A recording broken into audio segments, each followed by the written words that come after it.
Okay, welcome back to this regex course in Excel. We're getting through it now and we are on to the flags section. So go download this cheat sheet, it's linked in the description and you can follow along if you like.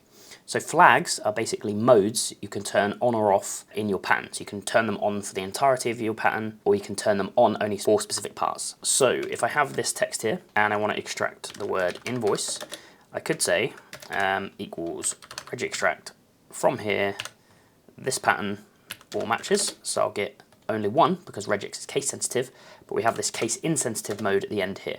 Well, that's fine, but it's going to then apply to your whole pattern. So what if you wanted to only have a case insensitive match for specific parts of your pattern? Well, you can use these flags. So open bracket question mark, i.e. doing something special in regex, I is case insensitive mode. So there we've turned on case insensitive mode. If we remove this case sensitivity argument from our formula now, we still find all three because we've turned it on in the pattern itself. So we could say we want invoice space \d plus, and we'll get these invoice numbers out. Now to turn it off, you can open the brackets, question mark, and then you can do a -i. So that turns it off. So right now we're looking for an invoice and then a D and then turn case insensitivity mode off. Let's say we then had dot asterisk invoice again.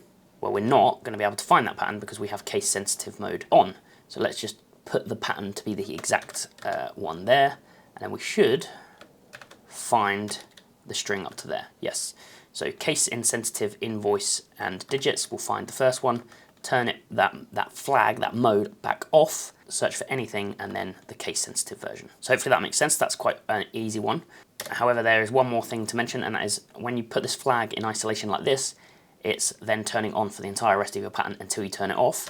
If you only wanted a specific part of the pattern to be case insensitive, then you can wrap it in a capture group. So let's just wrap INV in a capture group. So the INV here is case insensitive, but the OICE is case sensitive. Okay, great, that's the first flag. Okay, now let's talk about multi-line mode. So you may have text like this that has kind of, you can Alt enter into Excel, or if you copy things from online, you may have line spacing between things. So let's say we wanted to pull out the numbers here, but only where each line starts with a number. So our pattern could be starts with \d plus, and then if we say REGEXTRACT from here, all instances of that pattern, we only get the 101. What multi-line mode does is it says every time there's a new line, treat it as a new line, and the caret and dollar, so starts with and ends with characters, will work for each line. So let's change the pattern to say turn multi-line mode on, so it's question mark M, and now you'll see we get all three of them out. Just like case insensitivity, you can turn it off with a minus in front of it. Now let's talk about single line mode. So if I wanted dot plus, so any string that's connected, if I say REGEXTRACT from here, this dot plus, well, I'm only going to get the first one because dot matches everything except a new line, so it fails at this new line. Let's just turn on all matches, so we'll get the three matches out. Well, if we turn single line mode on, it will ignore these line spaces. So to do that, open bracket, question mark, S is single line mode. Let's close our bracket. So now it's just one single string and the new lines kind of don't count. So single line mode only impacts the dot usage. Multi-line mode only impacts the starts with and ends with. Okay, the final flag we're going to talk about before I show you some other tricks is extended free spacing mode. So what this does is it turns on a mode that ignores white space and gives a new special character, which is the hash symbol here, or pound for you Americans. And what that symbol does is allows you to enter comments. So let's say we had this pattern here that's going to pull out kind of dollar and then a load of numbers that are separated by commas and maybe decimals, maybe not. Well, could be a fairly tricky pattern like this, and that is horrible for a user to read. So instead, what we could do is turn on extended free spacing mode. So question mark X, and it's a lowercase x. So with extended free spacing mode, I can put some spaces between parts of the pattern and specify what they are. So I'm going to put some spaces here and do a new line, and then I'm going to use our hash symbol, and that's going to say, like, allow a comment. So let's say the comment is turn on free spacing, and there you go. We can still see that our pattern is still matching. And then the next part looks to be a $$ question mark. So let's put a comment there. So this is match optional $, and then new line.